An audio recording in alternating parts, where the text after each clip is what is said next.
So guys, I am riding the Triumph Bobber, and today, the only nice day of the week, I'm heading out and I'm making a review for you on this rather splendid looking bike. So then, the Triumph Bobber, I believe on the road is 10,400. I will double check that though and just confirm if that's right or not. The 1200cc parallel twin Bonneville engine, but it's tuned differently to that of the Bonneville 1200 parallel twin you would find in the Thruxton or the T120. This only puts out 77 horsepower, which is 20 less than the Thruxton and the T120. But it has a little, if you look at the badge on the engine, it says Bonneville HT, and that stands for high torque. It's only got one more foot-pound of torque than the others. It's 78 foot-pounds of torque on this.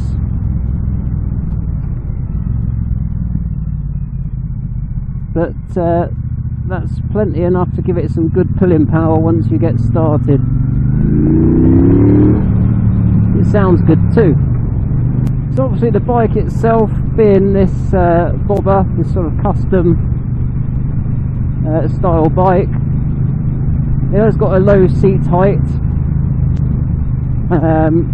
which I'll put up now on the screen because I can't remember what it is.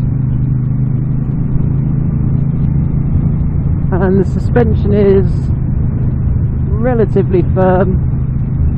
You can certainly feel the bumps on the road, but it's not too bad, not too uncomfortable. The seat's pretty comfy. Obviously there's no pillion seat, it's a Bobber, it's not a bike to be having a passenger on.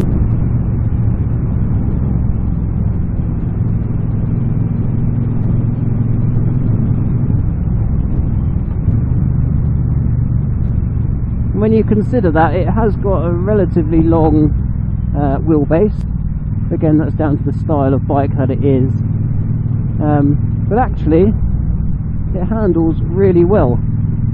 Kind of encourages me to lean into the corners.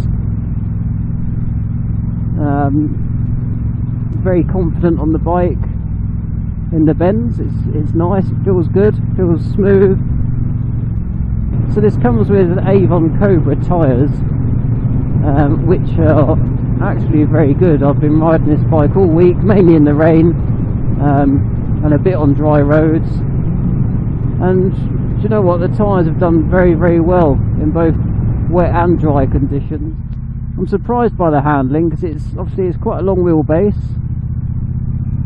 and it's got a 19-inch front wheel, which probably doesn't do much for the handling, but actually it's pretty good. So you got two riding modes here, which are changed by this button here on the controls. It says just down there on the control and the on the display at the moment I'm in road mode. The other mode is rain mode. Rain mode essentially just decreases the throttle response and gives you slightly smoother sort of power delivery. So single dial there, speedometer, with a little digital display. On the left of the display is your fuel gauge. Next to that at the top is your gear indicator, and I'm on the clock at the moment, but there's a little I button here. If you press that, it will scroll through the various display options, which we will do in a second. Don't want to do it whilst going round a roundabout, need to concentrate on what I'm doing. So we'll press the I, and it gives you the rev counter. Then it gives you the odometer. So this bike's done 827 miles. Press it again, you've got trip 1 computer. Press it again, you've got trip 2. Then you've got MPG, we're at 99.9 at the moment. I think that's current MPG. Let me just, yeah, it is, it's gone down now. 41.8. Press it again,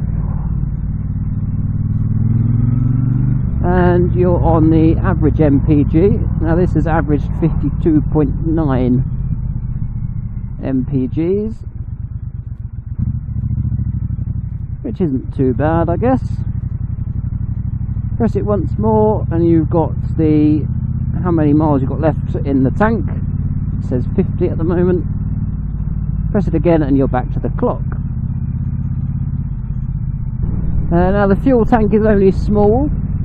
The fuel light came on the other day, so I went and filled it right up to the top, and it cost me £6.30 something or other. So with regards to the riding position, obviously your feet are in front of your bum, which might take some people a bit getting used to if they haven't ridden one of these bikes before, or one of these types of bikes before. And I'm fairly, well, I say fairly, only slightly leaned forward.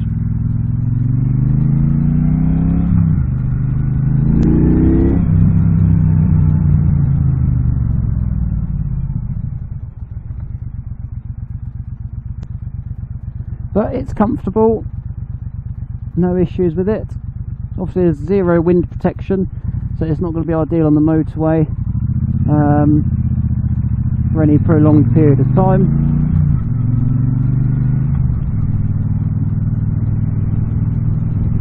But other than that, no issues with it really. Moving on to the brakes then, this has a single disc on the front, which, to be honest, I don't think is enough. I think it needs twin discs on the front. The bike's quite heavy at 228 kilos, so if you're travelling along at any sort of half decent speed and need to stop suddenly, then yeah, I think the brakes are not going to be ideal for the job. They're alright for riding around town and what have you, but I just don't feel confident in the brake. Not the front brake anyway. You have to pull the lever in quite hard to get a reasonable response from the front brake, so definitely I think it needs twin discs up front. I mean, that's just my opinion. I'd be interested to hear what you think if you've ridden one. And the back brake is absolutely fine, no issues with that at all. That's good. It's turned quite a lot of heads actually as I've been riding along. Basically because the sound is attracting people's attentions. It's not loud, it just sounds nice. So overall then, this bike looks great, it really does. Triumph's done a fantastic job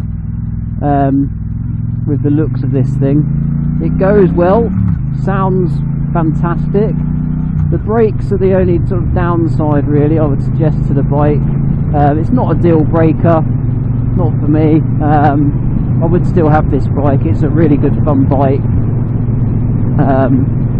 So yeah, that's basically sums up what I think of it. I'm going to crack on and enjoy the rest of the ride. Thank you very much for watching, guys. Take care of yourselves. There will be a full write-up on bikershub.co.uk on this bike with some photos and whatnot, so go and check that out when that's published, and I'll see you next time. Cheers.